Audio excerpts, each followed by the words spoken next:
I remember the exact moment that I decided to update Stop Struggling with Your Teen. So picture this. I'm at work.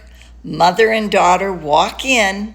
Mom is going to sit in the waiting room scrolling on her phone while I see the daughter to fix the daughter.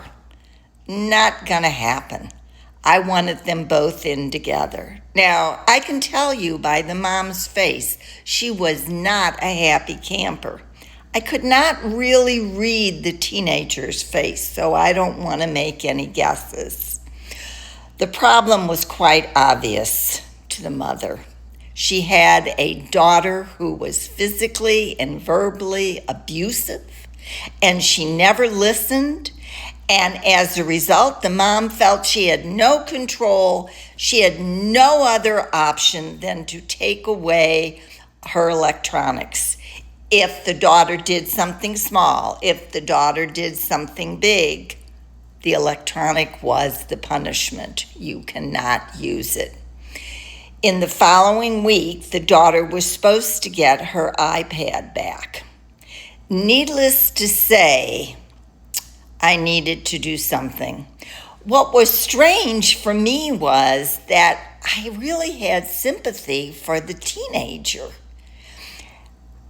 And the moment that really got me is that I wanted to reach out and pick up my book and have the mom read it. The only problem was the book that my co-author and I had written was way before the electronics entered the scene. This was not going to help at all. And my co-author wasn't really interested in writing again. But that moment that I wanted to pick up the book and I couldn't was the moment that I decided it needs to be updated. So, let me tell you what happened with the mom and the teenager. I asked them if they would be willing to talk to each other. I kind of had each person repeat what the other person said so they felt heard. And then I made a suggestion. Definitely the daughter would have to stop with the abuse. And at the same time, the mom needed to stop threatening to take away every electronic because what happened, it really escalated the fight. So I introduced the statements called, I'm willing, I want. I'm willing to whatever, and what I want is whatever. In this particular instance, the daughter said she is willing to stop being abusive, and when she finds herself getting out of control, she would give herself a time out. What she wanted was some breathing space and a chance to prove herself. The mom, who said, okay, you're supposed to get the iPad back. It's a really good test. I am willing to let you see if you can do this. What I want is not to be talked to in that way. Now, they both walked out of there with the new deal. I really don't know if it worked. I do know that session changed my life. And from what I was told, because the mom ended up calling and talking to the gal that runs Sound Mind, and the mom said, things are working. I'll call you back if needed. Now, what was really going on? Well, I am a believer that a misbehaving child is not a bad child, but a discouraged child. That's not by me, that's by Rudolf Dreikurs.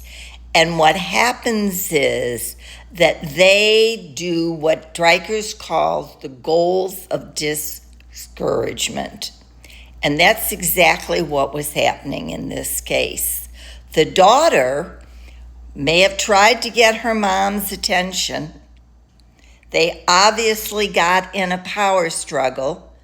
The daughter is saying, "You can't boss me." And the mom says, "Just you wait and see, I can."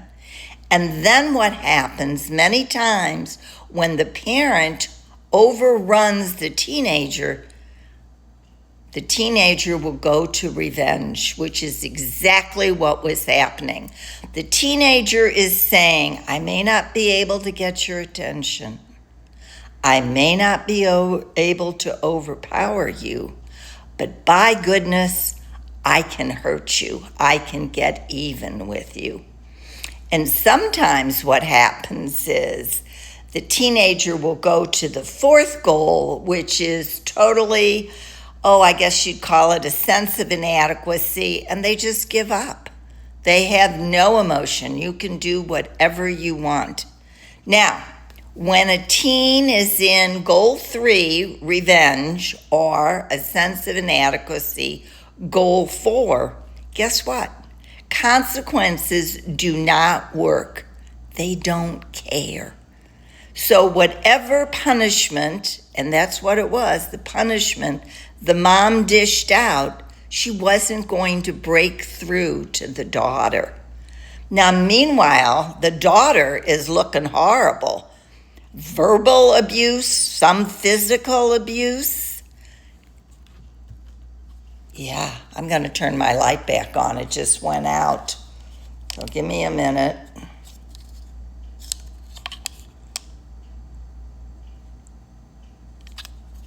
I think we're going to do the rest of this without a light. I think I've used it enough. So let me kind of give you a summary of what we've talked about so you do not stay in the dark. Okay. What happened is the teen and mom got in a power struggle. I'm the boss. No, I'm the boss. And what happened is the daughter said, "Wait a minute, I cannot tolerate this. I am going to hurt you." What we did in session was move away from consequences, because they wouldn't have worked anyway in this case, and we came up with a negotiated agreement. The first thing I did, though, before I went to a negotiated agreement, I made sure that each person was heard. And the proof was they summarized what the other person said. Then after they, what I call, emptied out, then we could work towards a negotiated agreement. A really good way to do that is to structure it with "I'm willing" and "I want" statements. It's probably better to do what you're willing to do first and then to say what you want. So both parties kind of win and both parties give in a little bit. So that's what happened, and the result is a new edition of Stop Struggling with Your Teen that includes many examples that have electronics. I'm Yvonne Winehouse, co-author of Stop Struggling with Your Teen. Follow me